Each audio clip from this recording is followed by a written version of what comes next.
La edición que hoy se inaugura tiene una relación muy directa con la obra de Cristino de Vera. Pero ninguno de los conferenciantes va a hablar directamente de arte. Entonces dice, bueno, ¿y cómo tiene relación? Porque la obra de Cristino de Vera, para entenderla, hay que remitirla a un contexto cultural y espiritual. Y si no, no. Si no, pues podemos hablar de colores, de forma, lo que sea. Podemos hablar de la luz. Pero claro, ya desde el momento que hablamos de la luz, hablamos de espiritualidad. Y este ciclo es un ciclo centrado justamente en las claves fundamentales, en algunas de las claves fundamentales de la obra de Cristina. Voy a enumerarlo, ¿no? O sea, la primera conferencia, Simone Weil, una filósofa francesa, diré algunas cosas introductorias después.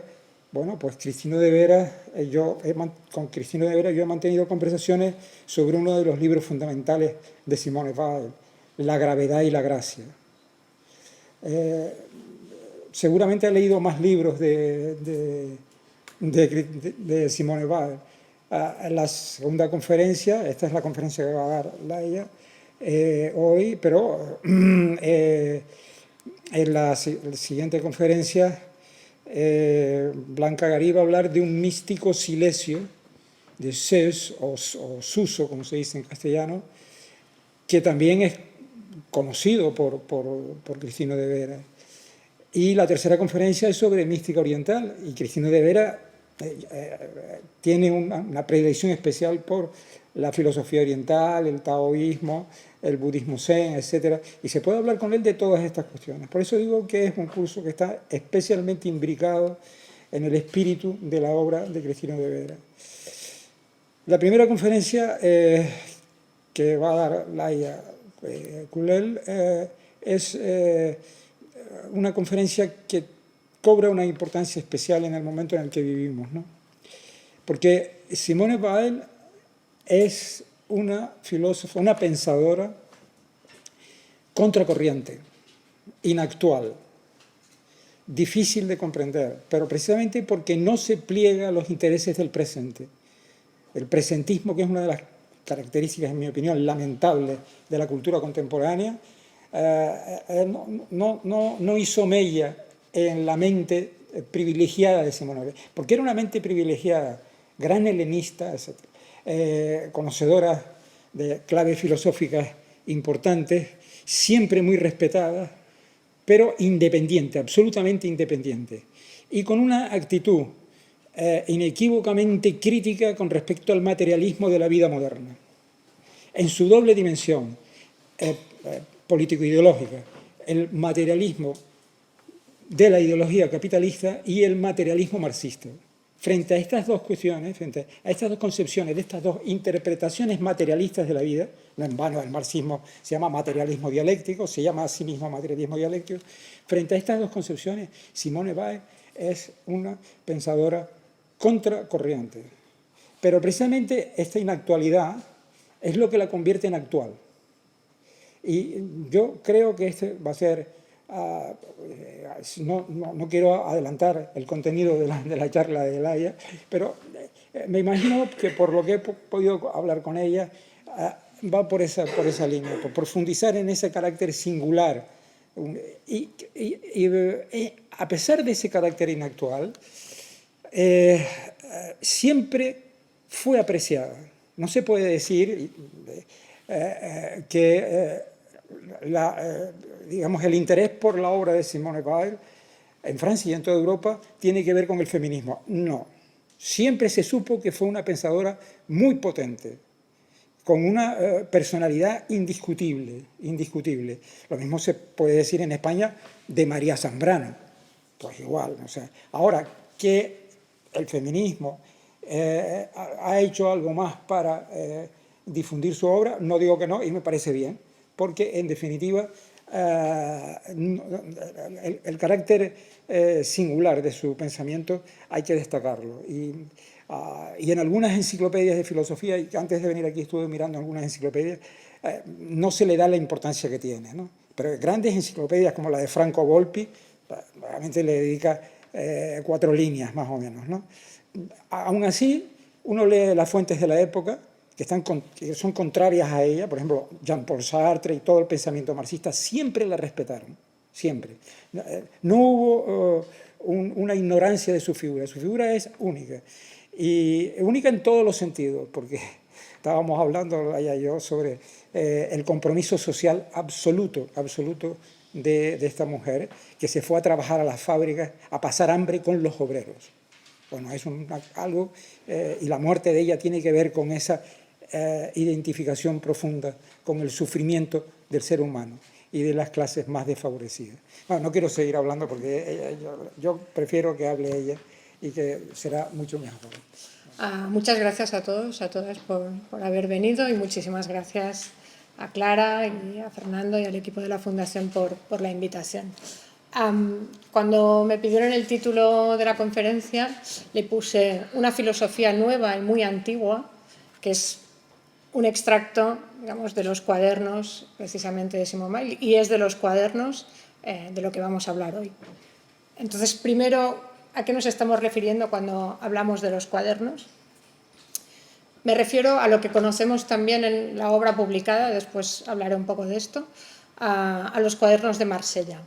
Son 11 libretas comunes, después lo explicaré también, pero son las libretas que tenía ella en la École Normale donde estudió, que escribe entre enero de 1941 y la primavera de 1942.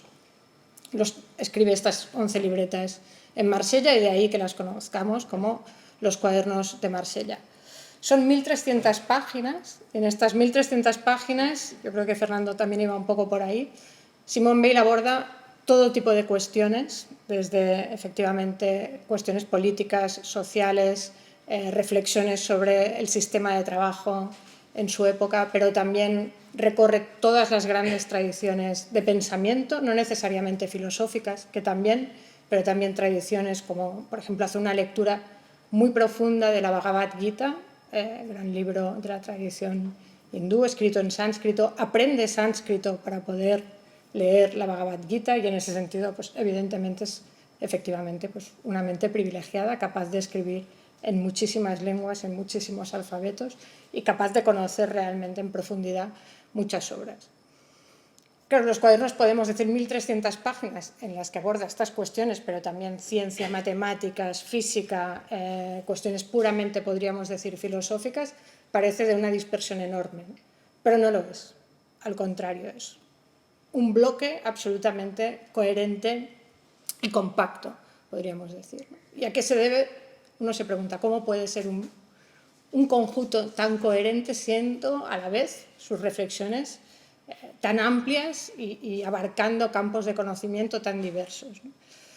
Seguramente lo que hace que podamos pensarlos como una unidad es la pregunta que recorre los cuadernos, y que de hecho es la pregunta, diría, que recorre su vida, y que precisamente en el segundo cuaderno que escribe en Marsella, ella misma se hace esta pregunta de la mano de esta lectura de la Bhagavad Gita. Y dice, aquel que posee la luz, ¿cómo habla? ¿Cómo se sienta? ¿Cómo camina? Aquel cuyo pensamiento es estable, ¿cómo habla? ¿Cómo se sienta? ¿Cómo camina? Dice, esta es la verdadera cuestión. Y yo creo que esta es la cuestión que efectivamente recorre cualquier otra cuestión que se plantee en los cuadernos. Empezaré un poco ahora por el final, con un texto que creo que enlaza muy bien con lo que comentaba Fernando, y que me gusta citar siempre al inicio, lo comentábamos también con una persona que está en la sala, porque Simone Weil es verdad que ha sido respetada, es verdad que nadie ha cuestionado su inteligencia, podemos decir, o su saber, pero también es verdad que a mi modo de ver permanece muy desconocida en lo fundamental de su pensamiento. Simone Weil murió a los 34 años, en 1943, en un sanatorio de Inglaterra. Murió en el exilio, sola, en un hospital. Y resulta impresionante ver, cuando yo he tenido la ocasión, después hablaré también un poco de esto, de ver los manuscritos, hasta el último momento de su vida escribió en una libreta, en este caso en Londres, una libreta muy pequeñita, ya en lápiz porque no podía sostener la pluma, sigue escribiendo hasta el último día. Y eso creo que es muy constitutivo de su forma de pensar. Es alguien para quien la escritura es el espacio del pensar. Y particularmente los cuadernos ocupan un lugar importante en esto. Desde el sanatorio también siguió la correspondencia con sus padres, sus padres se quedaron en Nueva York mientras ella decidió regresar a Europa porque no quería ausentarse de la Segunda Guerra Mundial. Decidió volver, intentó participar de diversas maneras en la Segunda Guerra Mundial, pero solo le dejaron participar intelectualmente escribiendo textos, no entrando, digamos, en batalla. Pues en respuesta a una carta que le manda a su madre, Simone Weil escribe. Como son textos que realmente requieren de lectura, los proyectos, no sé si se alcanza a ver, pero bueno, si no, igual os lo podemos mandar. Le dice Simone Weil a su madre, le dice: ¿crees que tengo algo para dar? Está mal formulado, pero yo también tengo una especie de certeza interior creciente de que hay en mí un depósito de oro puro que es para transmitir. Pero la experiencia y la observación de mis contemporáneos me persuaden cada vez más de que no hay nadie para recibirlo. Es un bloque macizo. Lo que se añade hace bloque con el resto. A medida que el bloque crece, deviene más compacto. No puedo distribuirlo en trozos pequeños. Para recibirlo haría falta un esfuerzo, y un esfuerzo es tan agotador. Algunos sienten confusamente la presencia de algo, pero les basta con emitir algunos epítetos elogiosos sobre mi inteligencia, digamos una vez más con lo que comentaba Fernando, y su conciencia queda totalmente satisfecha. Después de lo cual, cuando se me escucha o se me lee, es con la misma atención apresurada que se concede a todo, decidiendo interiormente de manera definitiva para cada pequeño pedazo de idea a medida que aparece: estoy de acuerdo con esto, no estoy de acuerdo con aquello, esto es estupendo, aquello es una completa locura. Dice, esta última antítesis es de mi jefe. Se concluye, es muy interesante, y se pasa a otra cosa. No se han cansado. ¿Qué más cabe esperar? Estoy convencida de que los cristianos más fervientes no concentran mucho más su atención cuando rezan o leen el Evangelio. ¿Por qué suponer que es mejor en otras partes? Ya he conocido algunas otras partes. En cuanto a la posteridad, de aquí a que haya una generación con músculo y pensamiento, los libros y manuscritos de nuestra época, sin duda, ya habrán materialmente desaparecido. No me causa ninguna pena. La mina de oro es inagotable. Bueno, resulta impresionante, ¿no? Si pensamos que Simone Weil está ya en el lecho de muerte, bueno, pues sin duda es como una constatación tremenda. Pensar que hay en ella una verdad, y es importante. Siempre que Simone Weil habla de la verdad, por ejemplo, dice, se ha depositado en mí, o hay en mí, pero no tengo o he descubierto. No es algo que ella produce, sino algo, digamos, que recibe. También muy interesante es esta idea del depósito como un lugar normalmente oscuro, oculto, donde las cosas se sedimentan, que guarda, pero no exhibe. Tiene mucho que ver con su forma de pensar. Y efectivamente este desgarro, que a pesar de que dice que no le causa ninguna pena, es evidente que hay una tensión muy grande entre el deber de decir esa verdad que se ha depositado en ella y la imposibilidad de que esa verdad o ese su decir sea recibido. Esa tensión está en esta carta y veremos, digamos, viene de muy lejos. Me interesa también señalar que en esta misma media página, porque es media página, Simone Weil da con la imagen perfecta para su pensamiento. Dice, un bloque macizo imposible de distribuir en pequeños trozos. Es curioso porque lo esencial de la escritura de Simone Weil es lo que se suele denominar escritura fragmentaria. Y resulta como aparentemente paradójico, es decir, alguien que escribe fragmentos no puede dividir su pensamiento en trozos. Pero efectivamente es justamente eso lo que ocurre en los cuadernos. Digamos que el sentido de los cuadernos o la verdad que se deposita en los cuadernos, si queremos decirlo así, está en el bloque, en eso que no se puede dividir, y de ahí también efectivamente la dificultad de comprender. Por lo tanto, empiezo por ahí un poco por eso, ¿no? Porque siempre genera como una cierta tensión también, quizás, al menos en mí o en los que nos dedicamos a Simone Weil, no sé. Esta especie de tensión también entre que es una pensadora que genera muchísima fascinación, que constantemente es citada en miles de lugares, en miles de contextos, pero que realmente es citada muy a menudo sin atender al bloque. Digamos que es citada por fragmentos, pero realmente a día de hoy sigue siendo difícil recibir ese bloque que dejó, ¿no? Y hasta cierto punto uno tiene la sensación que cuanto más se habla de ella, más se cubre esa verdad que hay en ella, más oculta o más la tapamos de algún modo. Claro, uno puede preguntarse por qué es singular en ese sentido, que es especialmente difícil de comprender. No es difícil de comprender porque tenga una escritura compleja o porque utilice términos difíciles de entender, sino que es difícil de comprender porque es una escritora, una pensadora, que vive y piensa completamente en los márgenes, ¿no? Fernando hablaba de independencia. A mí me gusta hablar de marginalidad y creo que es una apuesta fuerte por su parte. Simone Weil eligió vivir en la marginalidad en relación con las instituciones. En un momento de su vida, vamos a decir que Dios entra en su pensamiento. Podemos hablar de ello si quieren después. Yo no diría que Simone Weil, por decirlo simplemente, cree en Dios, no diría eso, pero la palabra Dios o la idea de Dios entra en su pensamiento, pero jamás entra a formar parte de la Iglesia. Marx es un pensador que marca completamente su obra, pero jamás entra a formar parte de los partidos comunistas ni los sindicatos, a pesar de estar en la fábrica, ¿no? Por lo tanto, es alguien que siempre elige no estar dentro de las colectividades y, de hecho, habla mucho de eso, ¿no? Siempre dice, nosotros, no piensa, o el individuo lo único que tiene más fuerte que el colectivo es la capacidad de pensar, porque un colectivo no puede pensar como colectivo.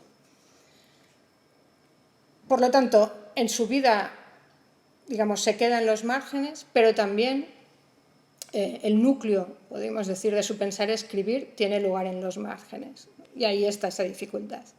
Y cuando hablo de los márgenes, ahora sí me refiero a los cuadernos. Pensar y escribir los cuadernos es pensar y escribir en los márgenes, en un espacio que en ningún caso Simone Weil se plantea que va a ser público, que va a ser compartido. De hecho, los cuadernos son un lugar secreto, hasta el punto de que nadie conoció durante su vida que Simone Weil estaba escribiendo unos cuadernos, a pesar de que a esto dedicaba muchísimo tiempo. Haré referencia ahora, justamente para quizás precisar un poco más esta idea de la marginalidad, a un texto de Maurice Blanchot en un libro que se titula El diálogo infinito, que precisamente piensa sobre esta cuestión de, él lo llama la fragmentariedad, ¿no? Dice Blanchot que la escritura se define justamente por escapar a todo sistema y, en primer lugar, al sistema de la propiedad. Porque en el momento en que una escritura, podemos decir, se pone en circulación como texto, da lugar al autor propietario. Blanchot traza el campo de la escritura como aquello que exige el abandono de todos los principios que conducen al libro, entendido como orden sometido a una unidad, como comunicación que tiende a hacer transparente el lenguaje.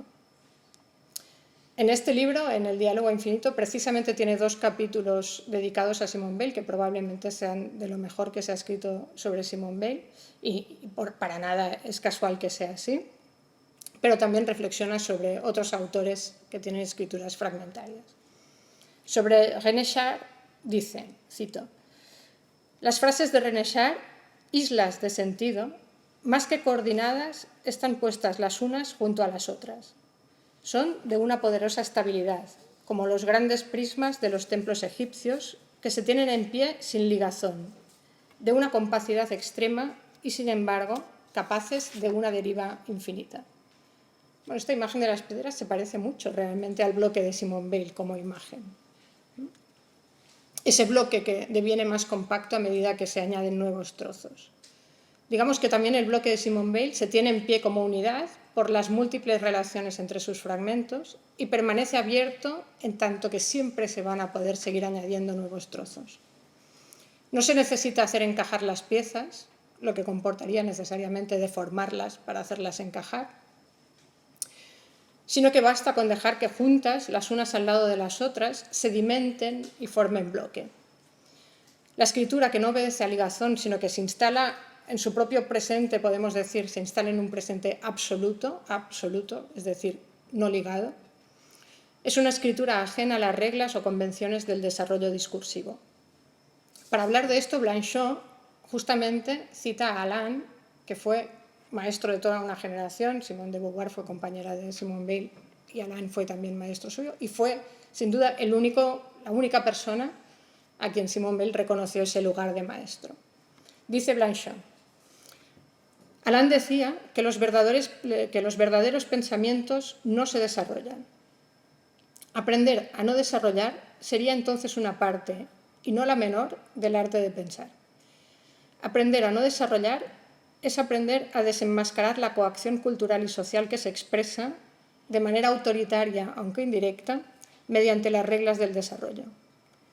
Los verdaderos pensamientos son pensamientos de rechazo del pensamiento natural, del orden legal y económico que se impone como una segunda naturaleza.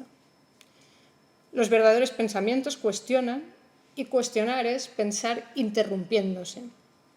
Juzgar es detener y suspender, interrumpir y hacer el vacío, es decir, poner fin a la tiranía de una larga palabra bien hilvanada y continua, es decir, poner fin a la tiranía del discurso, podríamos decir. Escribir, pensar fuera del discurso. Volvemos a esta idea de los márgenes. Y hago aquí un paréntesis, solo por la referencia, porque Alain también decía siempre a sus alumnos que las dos cosas más importantes para la formación del espíritu eran la ocupación del tiempo y tener un cuaderno. Y Simone Weil le hizo caso en eso, ¿no? En la importancia de tener un cuaderno. Bueno, además de los cuadernos, que después volvemos y entramos, de hecho, en ellos, Simone Weil escribió muchísimo. Sus obras completas, que todavía están editándose por parte de Gallimard, se distribuyen en 16 tomos y vienen a ser más o menos 10.000 o 12.000 páginas. Pensemos que murió con 34 años. Pero, al mismo tiempo que escribió tantísimo, podríamos llegar a decir que es una pensadora sin obra. Podría decir, casi escribió 2 libros. A los 25 años escribió Reflexiones sobre las causas de la libertad y de la opresión social, un libro que nunca llegó a ver publicado, y al final de su vida escribió, pero no pudo terminar, un libro que se titula en francés L'Enracinement, que se ha traducido como Echar raíces. Este libro quedó, digamos, sin acabar, pero sí en la voluntad de Simone Weil estaba escribir un libro. Todos los demás libros, que han visto seguro publicados y que son decenas de libros, de hecho no son libros de Simone Weil, son recopilaciones de cartas, recopilaciones de fragmentos, algunos artículos que también publicó. Y justo aquí llegamos al caso, digamos, de La gravedad y la gracia, que es el libro que probablemente es el libro más leído y más conocido de Simone Weil, pero que tampoco es un libro. Y que de algún modo concentra lo que ocurre con Simone Weil. La gravedad y la gracia es un libro que publicó y de hecho preparó Gustave Thibon, que es un amigo de Simone Weil, a quien ella, cuando parte de Marsella a Casablanca, decide legar sus cuadernos. Y le dice, mira, yo creo que me voy a morir, le dice tal cual, creo que me voy a morir, te dejo los cuadernos porque tú vas a ser capaz de darles una forma que permitan comunicar esa verdad que hay en ellos. Y le dice, si dentro de 3 o 4 años no sabes nada de mí, públicalo en la forma que te parezca la adecuada para hacerlos comunicables. Y Gustave Thibon efectivamente publica, 5 años después de la muerte de Simone Weil, publica La gravedad y la gracia. Pero ¿cómo construye, digamos, Thibon La gravedad y la gracia? Bueno, como buenamente puede. Hay gente que es súper crítica con Gustave Thibon y se carga totalmente La gravedad y la gracia. Yo no, tengo dudas, y sin duda también Thibon logró que leyéramos, porque yo también empecé por ahí, La gravedad y la gracia. pero no deja de ser, digamos, una edición problemática. Por un lado, Thibon hizo algo evidente, que es de 1.300 páginas, no se pueden publicar 1.300 páginas tal como están, hizo una selección. Pero además de hacer esta selección, reordenó completamente los fragmentos seleccionados, los reorganizó completamente, prescindió totalmente del orden cronológico en el que habían sido escritas esas anotaciones y creó una especie de capítulos bajo binomios, ¿no? Igual que la gravedad y la gracia, pues hay muchos otros binomios que le permiten a Thibon agrupar fragmentos que vienen dispersos de muchos otros lugares y que incluso a veces Thibon cambia la formulación de las frases tal como las habría escrito Simón. O sea, no es tal cual estaban escritos, sino que les da una nueva forma, por decirlo así. Claro, con esto lo que hace, de hecho, es romper ese bloque del que habla Simone Weil, romper la temporalidad, que es tan importante. O sea, las palabras en Simone Weil digamos, se van densificando a medida que avanza la escritura de los cuadernos. Esto se pierde totalmente. Y por lo tanto los conceptos, tal como los forja Simone Weil en los cuadernos, no están recogidos en la gravedad y la gracia, pierden su sentido, podríamos decir, su sentido profundo. De algún modo, aquella primera publicación sigue dando origen, aún hoy, a una historia de la recepción marcada por dos grandes procedimientos en relación a los cuadernos claramente y en general al pensamiento de Simone Weil. Estos procedimientos son el despedazamiento del bloque, podríamos decir, despedazarlo para sacar a relucir el oro de los fragmentos. Ese es un procedimiento. Y el otro, la búsqueda de una coherencia conceptual, la necesidad precisamente de encajar las piezas, aunque sea a la fuerza, aunque tengamos que deformarlas. Se opera, podríamos decir, por vaciado y extracción, sacando del bloque algunas piedras relucientes que puedan, aisladas y reordenadas, trazar una vía caminable, podríamos decir, y ojalá hasta cómoda. Y aquí me gusta siempre también citar a José Ángel Valente, que dice: nada se opone más al pensamiento que la brillantez. El pensar es fundamentalmente oscuro. Así pues, digamos, para resumirlo mucho, podemos decir que podemos distinguir dos tipos de escrituras en Simone Weil. Una, la que actúa sobre el mundo, la que tiene interlocutor, la que tiene una función, la que busca tener un efecto, sea sobre una persona en particular a quien envía una carta, sea a todos los lectores que van a leer un artículo en una revista o el libro de reflexiones sobre las causas de la libertad y la opresión social. Es decir, que busca un efecto muy claro para un receptor y escribe teniendo en mente ese efecto que está buscando. Esa es una escritura a la que pertenece prácticamente todo lo que se ha publicado de Simone Weil, excepto los cuadernos. Los cuadernos son una escritura absolutamente al margen del mundo, en el sentido que no sirve para nada y, sobre todo, no sirve a nada. Es, podríamos decir también, una escritura pasiva en tanto que no actúa, marginal en tanto que no pretende ser escuchada o leída. Es, de hecho, el espacio del pensar. Digamos que es en los cuadernos, en esa escritura de los cuadernos, donde se conforma y se forma el pensar de Simone Weil. Y podríamos también, si quisiéramos, decir que es una escritura interior. Interior en un doble sentido también. Por un lado, interior en el sentido de que es una escritura secreta. Les decía que Simone Weil nunca compartió este proyecto con nadie, solo a Thibon cuando ya estaba a punto de marcharse. Interior en ese sentido, en que no sale de ser algo, podríamos decir, para sí misma, después lo veremos también, pero también interior en tanto que conforma una interioridad. Es un pensamiento que actúa sobre quien escribe y después también volvemos a ello. Por lo tanto, de algún modo, la radical dificultad de aproximación a los cuadernos es que no estamos frente a un texto, sino frente a una escritura. No se trata de comprender un sistema de pensamiento, sino de adentrarnos en un modo de pensar que, como todos los pensamientos que realmente son un pensar, es necesariamente singular y, por lo tanto, no se deja aproximar por asimilación. Cuando yo he intentado acercarme cuando intento en presente acercarme a los cuadernos de Simone Weil, lo hago desde tres ejes, digamos, o desde tres perspectivas que después intento también pensar juntas. Una es tratar de situarnos en el trayecto o en el itinerario vital de Simone Weil, es decir, pensar dónde estaba Simone Weil, ese dónde en todos los sentidos, cuando empezó su proyecto, cuando empezó los cuadernos. El segundo eje es ver precisamente los cuadernos como escritura y no como texto. Y el tercero, en realidad yo empecé a preguntarme por ese tercero pensando ¿qué son los cuadernos? Después esta pregunta no me funcionó mucho y pensé ¿qué hace Simone Weil en los cuadernos? Un poco he cambiado el qué son los cuadernos por qué hace Simone Weil en los cuadernos. Y aunque ahora no podemos evidentemente desarrollar todo, sí que voy a apuntar algunas ideas de cada uno de estos ejes. Digamos, empecemos por el dónde de Simone Weil cuando escribe los cuadernos, por ese trayecto vital. Lo primero es tener claro que es un proyecto al mismo tiempo intelectual, vital y espiritual, porque en Simone Weil estas tres dimensiones no pueden separarse, digamos, van completamente juntas.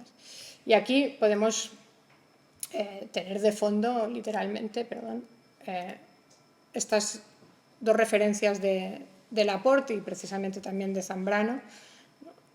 Laporte cambia un poco la pregunta que nos hacemos habitualmente, ¿no? Estamos acostumbrados a pensar, vamos a preguntarnos cómo era la vida de alguien para tratar de comprender la obra, y Laporte da un poco la vuelta a eso, ¿no? Dice, en lugar de buscar en la vida de un hombre la clave de su obra, ¿no es preferible encontrar en la obra por hacer la explicación de la vida del hombre, de sus dificultades, de sus conflictos demasiado a menudo insolubles?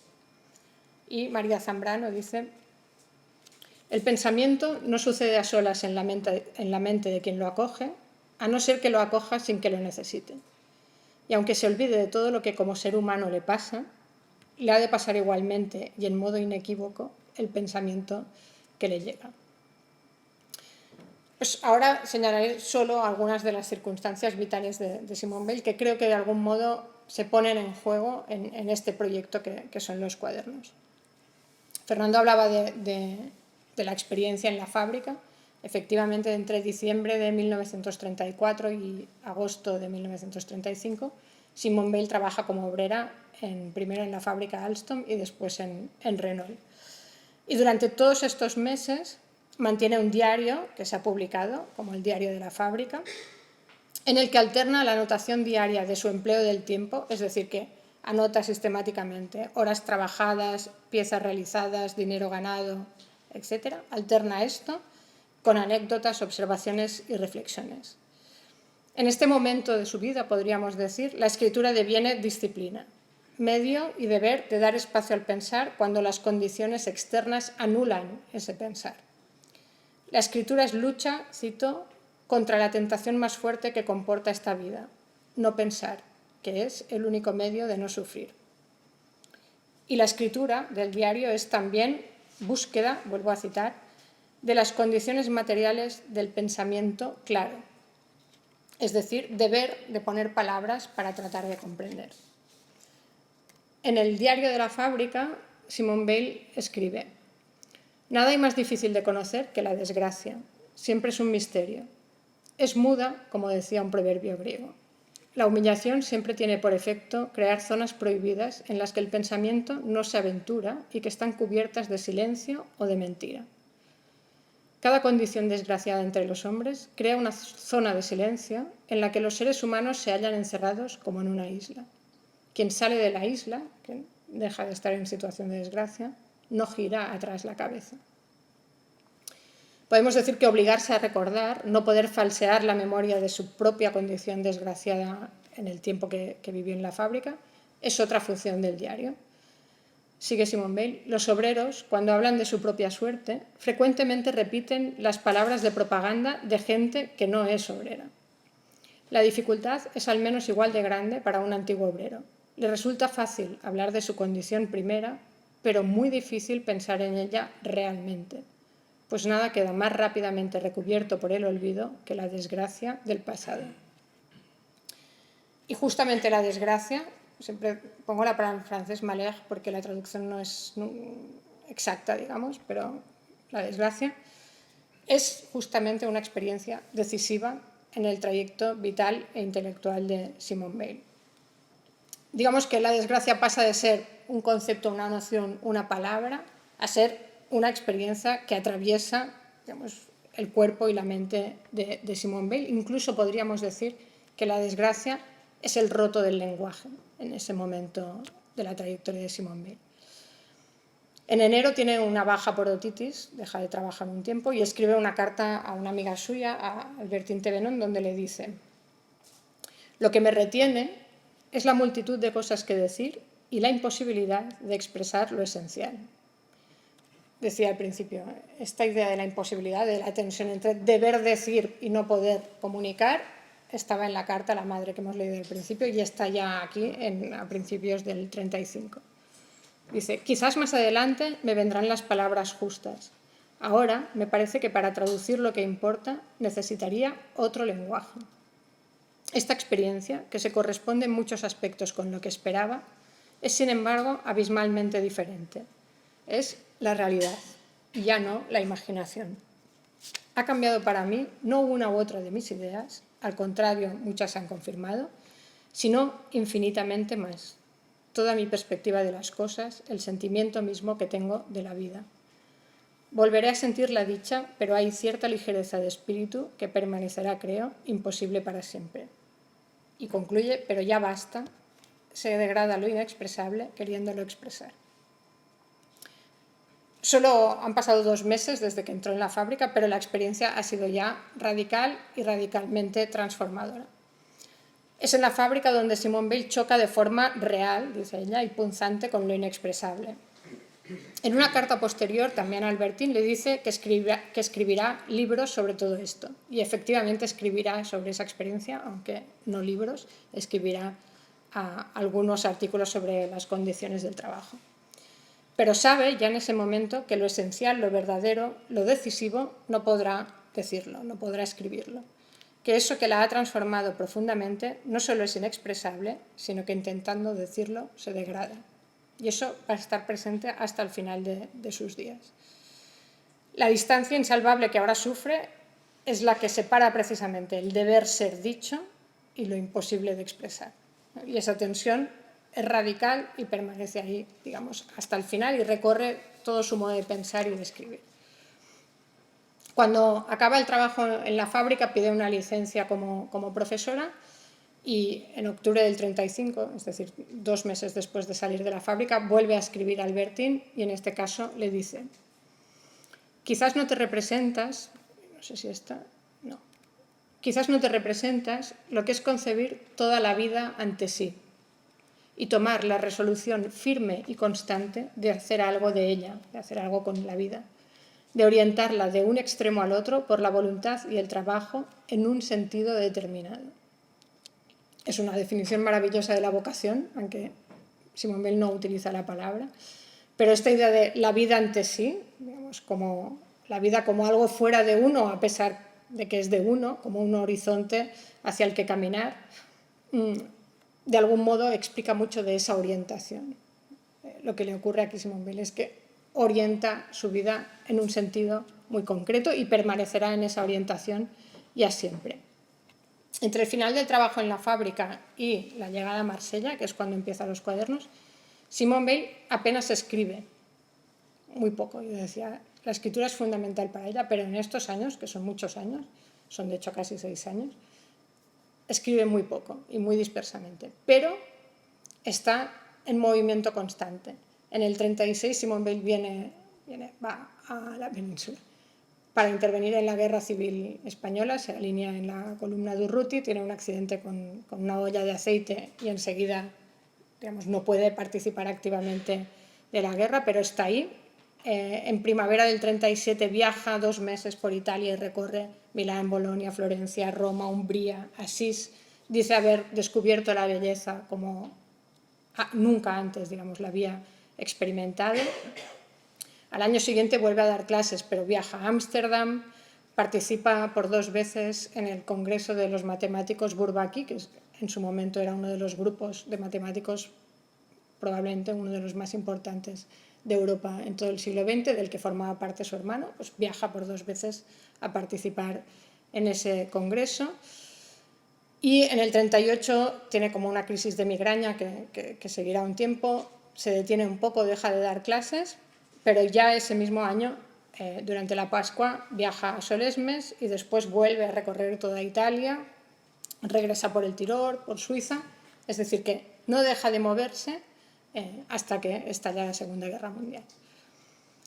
Se podría pensar, yo lo explico así muy rápido, que digamos que es un itinerario errante, ¿no? Que de alguna forma Simone Weil va a la deriva y quizás se podría pensar eso.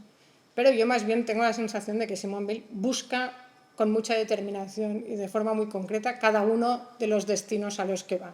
En el caso de la guerra de España es evidente, pero también cuando viaja, por ejemplo, a Asís, viaja porque quiere ver una iglesia en particular. Es decir, que digamos que lo que la mueve es la convicción de tener que estar en esos lugares concretos. Siempre le ocurre eso, excepto el 13 de junio del 40, que es cuando tiene que abandonar París con sus padres debido a la ocupación nazi. En ese momento no elige ni moverse ni elige el destino al que irá. Digamos que el plan que habían trazado era ir desde París hasta Marsella, que era la ciudad portuaria desde prácticamente todos los que tenían que exiliarse partían, y de Marsella a Casablanca y de Casablanca a Estados Unidos era el recorrido que hacían todos. Pero en este destino, digamos, que no ha elegido, que se ve de repente en Marsella, es el lugar donde más tiempo pasará Simone Weil en toda su vida.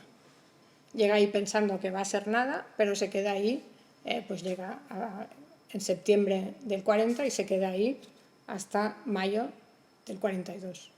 O sea, 1 año y medio, que en la vida de Simone Weil es muchísimo para estar en un mismo lugar. Es decir, que de algún modo, paradójicamente, lo que tenía que ser una ciudad de paso se convierte en lugar de estancia. Y es ahí, en esa situación límite, radicalmente extrema, porque en realidad Simone Weil, bueno, como todos los judíos que tuvieron que exiliarse de París, obviamente piensa que lo más probable es que vaya a morir o que le vayan a capturar. Es decir, que realmente es una situación extrema. Pues es ahí, digamos, entre la precariedad y la espera de marcharse, donde inicia los cuadernos de Marsella. O sea que de algún modo da la sensación que es precisamente esa detención, ese estar parada y ese riesgo lo que impulsa una cierta urgencia de escritura. Digo urgencia porque Simone Weil escribe una media y hace muchas cosas al mismo tiempo, pero escribe una media de unas 7 páginas por día de los cuadernos, que es una barbaridad si leen cómo escribe. Hasta ahí, digamos, donde podíamos trazar ese recorrido vital que la lleva hasta los cuadernos. Y quizás aquí también podemos evocar a Hölderlin, ¿no? Cuando dice, allí donde hay peligro, crece lo que nos salva. Pues un poco la sensación es que Simone Weil empieza los cuadernos desde ahí, ¿no? Desde ese dónde.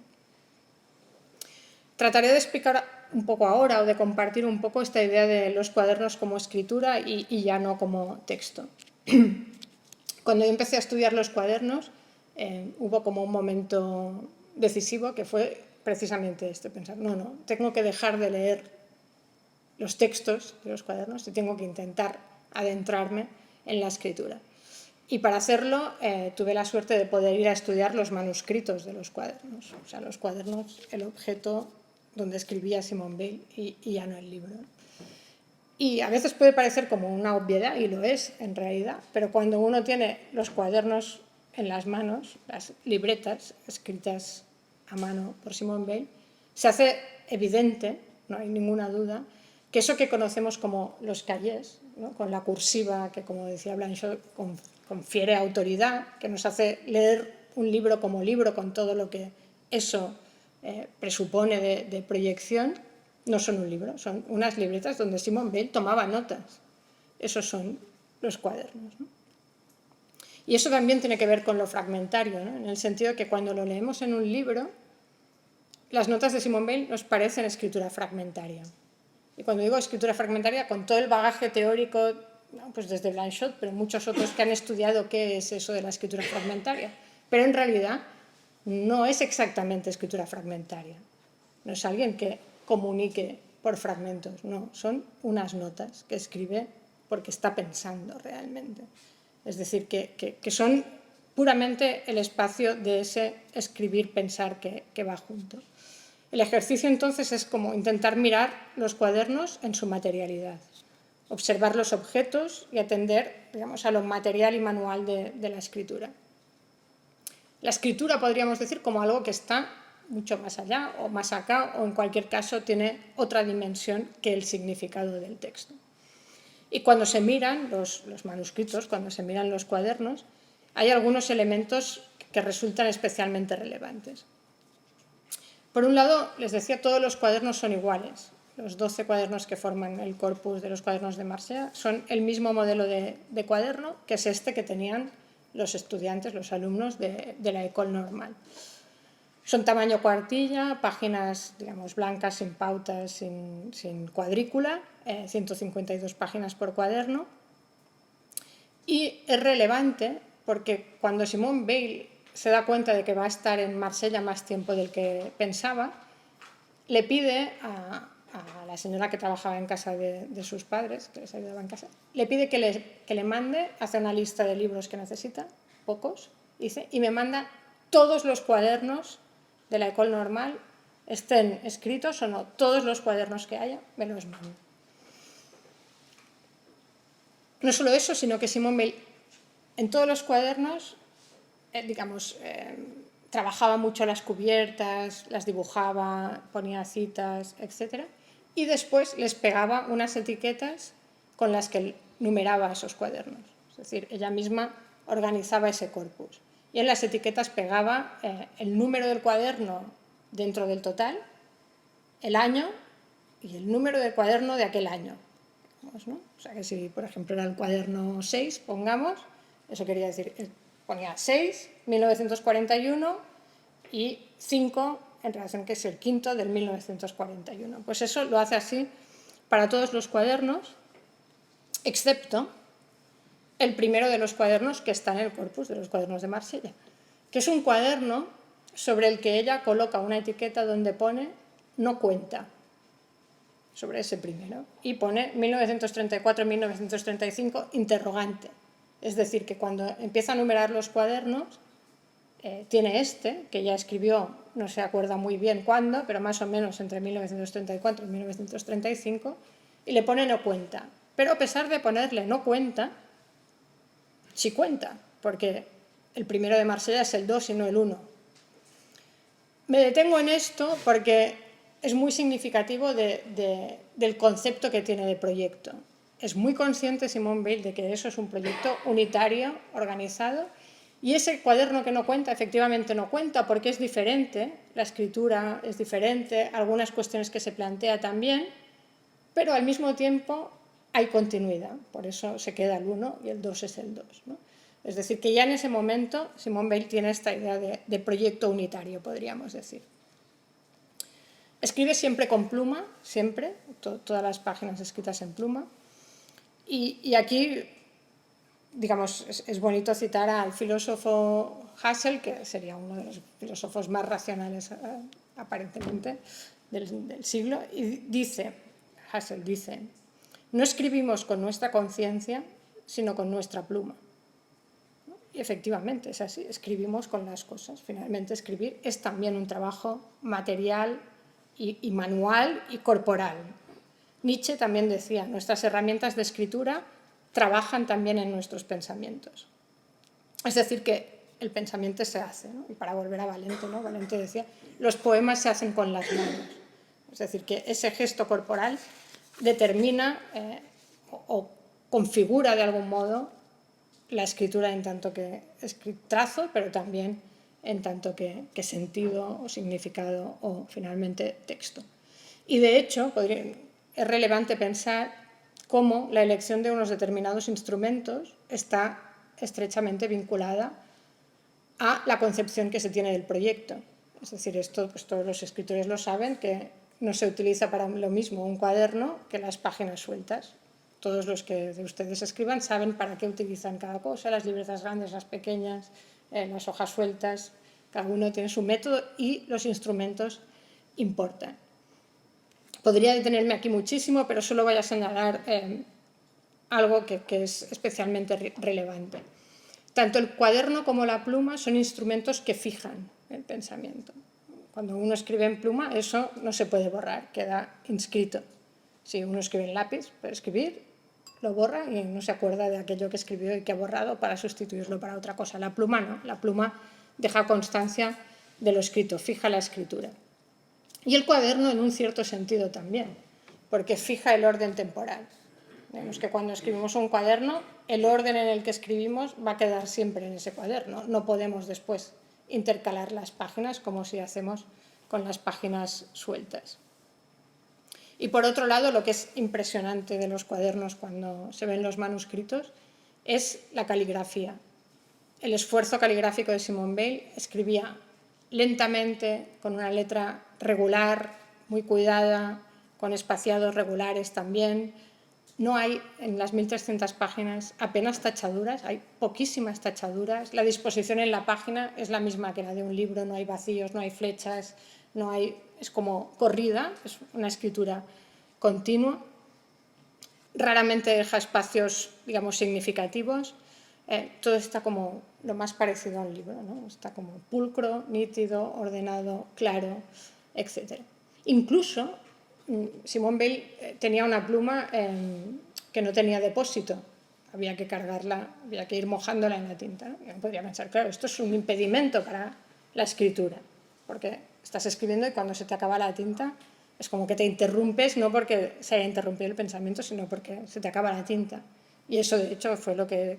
O sea, la estilográfica se inventó por eso, porque a los escritores les molestaba que se les acabara la tinta.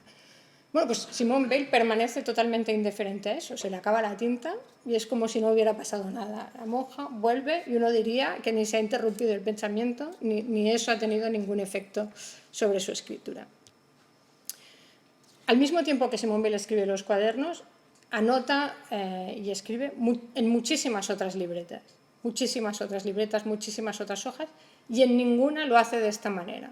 En las otras utiliza abreviaciones, tacha, utiliza el lápiz, pone flechas, corta trozos de papel, o sea que materialmente no tienen nada que ver los cuadernos con las otras libretas. Digamos que en los cuadernos Simone Weil conforma un método de pensar que pasa en gran medida por el modo de escribir, y digo escribir, trazar letras. Y es impresionante realmente ver esta correspondencia entre las condiciones materiales que da a su escritura y las condiciones que impone a su pensar. Y cuando hablo de condición, en un doble sentido, ¿no? Condición en tanto que restricción, podríamos decir, pero también en tanto que condición de posibilidad. Hablaba de esto de la tinta y la pluma, y eso, por ejemplo, nos permite ver algo de esta correspondencia, ¿no? La reflexión sobre la detención, sobre la pausa, sobre la atención, ocupa un lugar central en el pensar de Simone Weil. No solo en tanto que es nuclear en la conformación de su pensar, sino porque es un principio fundamental también en su modo de ejercer el pensamiento. En una libreta justo también de principios del 45, pero que no forma parte de los cuadernos, anota: se escribe siempre demasiado rápido, paréntesis, del mismo modo que se pasa siempre demasiado rápido a la acción. Se diría que el ritmo de escritura pausado, el control del trazo, el control del ritmo de escritura, la regularidad de la caligrafía, están íntimamente ligados a esta relación del pensamiento de Simone Weil con el tiempo. Dice, ¿qué define el ritmo? No se define por la regularidad. El tic-tac de un reloj no es ritmo. Se define por las detenciones. Un momento de vacío del pensar, con extrema atención, aumenta la potencia y eleva los pensamientos que siguen al dominio del conocimiento de segundo género. Digamos que escribir despacio, detener la pluma, no dejar que la mano y el pensar se precipiten, efectivamente no garantiza nada. No porque lo hagas así, digamos, los pensamientos van a ser necesariamente elevados. Pero sí es un modo de ejercer el pensamiento que contribuye al acto de atención. Escribe Simone Weil, 2 dominios en el hombre. También es bonito que vean las citas porque es así como escriben los cuadernos, ¿no? Es con este tipo de sintagmas. 2 dominios en el hombre. aquel que es competencia de la voluntad, hacer una versión griega, y aquel que queda fuera de esta competencia, escribir un verso bello, aunque la voluntad tenga su parte adoptando actitudes corporales ligadas a la atención. Es decir, que toda esa escritura de la que describía rápidamente podría definirse como esa actitud corporal ligada a la atención que puede quizás permitirnos escribir un verso bello. Y pasamos ya como al tercer eje, que es este de qué son los cuadernos o qué hace Simone Weil en los cuadernos. También por los cuadernos manuscritos y cotejando, como decía, esos cuadernos con todo lo que escribió al mismo tiempo, sabemos que no todo lo que piensa Simone Weil, no todo lo que lee, todo lo que nota, entra en los cuadernos. Hay muchas cosas que no, hay muchas cosas que escribe en otros lugares, se quedan en otros lugares y se han perdido, digamos, están ahí, pero no los conocemos. O sea que hay como una especie de presión selectiva, podríamos decir, ¿no? que todo el mundo que tiene un cuaderno ha hecho experiencia de esto, ¿no? Qué entra y qué no, y qué tipo de pensar y de pensamientos nos ocupa en un mismo cuaderno, ¿no? Pero del mismo modo que sabemos esto, que escribía en otros soportes, sabemos también que a veces escribía en otras libretas y después eso lo pasaba a los cuadernos. Es decir, que a veces sí que encontraba algunas ideas en otros soportes y se dedicaba a copiarlo en los cuadernos. Eso quiere decir, ¿no?, que realmente hay como una idea de qué es ese proyecto, de qué deben ser esos cuadernos y de esa coherencia de la que hablaba antes, ¿no? ¿Qué es esa coherencia? Pues esa orientación de la que hablábamos. Recién llegada a Marsella, en una libreta previa a lo que será el primer cuaderno de Marsella, es decir, el segundo, Simone Weil escribe: una filosofía es una determinada manera de concebir el mundo, a los hombres y a uno mismo.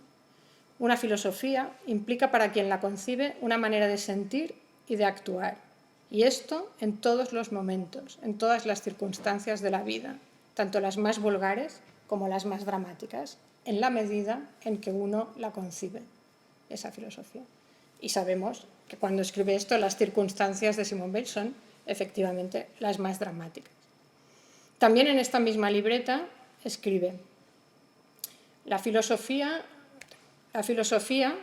búsqueda de la sabiduría, es una virtud, es un trabajo sobre sí, una transformación del ser. Y entre paréntesis escribe: girar toda el alma. Simone Weil se inscribe claramente, pues, en la tradición que concibe la filosofía como búsqueda de la sabiduría, como ejercicio de transformación de uno mismo. La propia Simone Weil escribe acerca de ello y dice: siempre se ha filosofado y existe una tradición filosófica que probablemente es tan antigua como la humanidad y que, hay que confiar, durará tanto como ella. Platón es sin duda su representante más perfecto.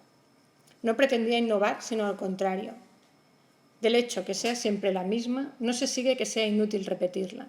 Al contrario, en cada época, en cada país, es deseable que sea transpuesta. Y ahí se pone el título del artículo que quizás hubiera querido escribir, que es el que da título a la conferencia. El título que ya pone es Ensayos de una filosofía nueva y muy antigua.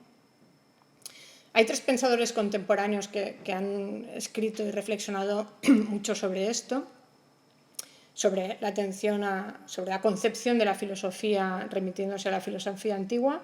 El primero de ellos fue Pierre Hadot, que tiene dos libros especialmente importantes sobre esta cuestión. El primero es Ejercicios espirituales y filosofía antigua, que recoge varios artículos, y el segundo es La ciudadela interior, introducción a los pensamientos de Marco Aurelio. Después de Pierre Hadot y en diálogo directo con él, Michel de Foucault, sobre todo en los últimos años de su vida, que son los primeros de los años 80, dialoga, como digo, directamente con Pierre Hadot y se ocupa de lo que él denomina souci de soi o cuidado de sí mismo. Y el último, digamos, de estos tres grandes nombres en ocuparse de esta cuestión ha sido Peter Sloterdijk, que tiene una obra de referencia, ¿no?, que es Has de cambiar tu vida, que aparece en 2009. Cada uno de ellos introduce matices muy importantes y no podemos aquí entrar en esto, pero sí me interesaba como ver un poco del acercamiento de Foucault y de Pierre Hadot a la función de la escritura en la filosofía antigua. Ambos estudian lo que se llaman los hipomnémata, que podríamos decir son una especie de cuadernos en los que los filósofos, y particularmente los de la escuela estoica, reunían anotaciones.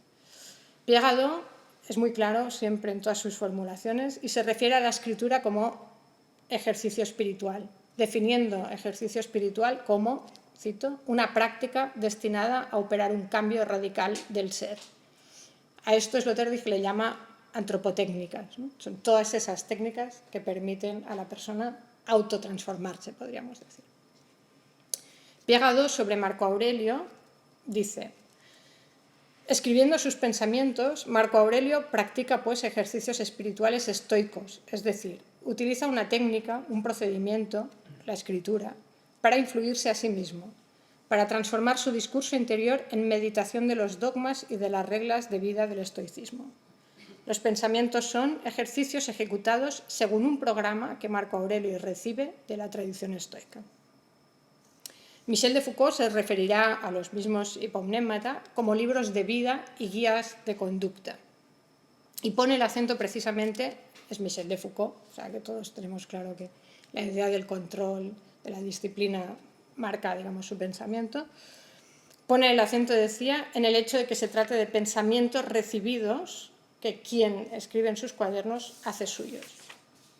Cito a Foucault, que dice: la escritura constituye una etapa esencial en el proceso al que tiende toda ascesis, a saber, la elaboración de los discursos recibidos y reconocidos como verdaderos en principios racionales de acción. Como elemento del entrenamiento de sí, la escritura tiene, por utilizar una expresión que encontramos en Plutarco, una función, dice, etopoyética. Es operadora de la transformación de la verdad en etos. Y sigue: se trata de constituirse un logos bioéticos, un equipamiento de discursos profundamente implantados en el alma, fijados en ella, dice Séneca, y que formen parte así de nosotros mismos. En resumen, que el alma los haga no solo suyos, sino sí misma. También la escritura de Simone Weil debe tener un efecto sobre su modo de pensar y sobre su modo de ser, es decir, tiene que ser una escritura transformadora. Pero hay una diferencia fundamental entre Simone Weil y los hipomnémata. Simone Weil precisamente jamás recibe un pensamiento dado, jamás da por bueno un pensamiento de quien sea. En los cuadernos puede estar dialogando con Platón diciendo todo lo que Platón no pensó o no dijo. Es decir, que jamás da por válida una idea que no ha pasado por ella, digamos, ¿no? Es decir, que Simone Weil no subjetiviza una verdad precedente, si lo vamos a decir con Foucault, sino que necesita, como veíamos, encontrar palabras nuevas. Y es por eso que podemos hablar en los cuadernos de escritura poética. Y vuelvo a Valente cuando dice: el término poesía se extiende a toda forma de auténtica creación por el lenguaje, no con el lenguaje, sino por el lenguaje.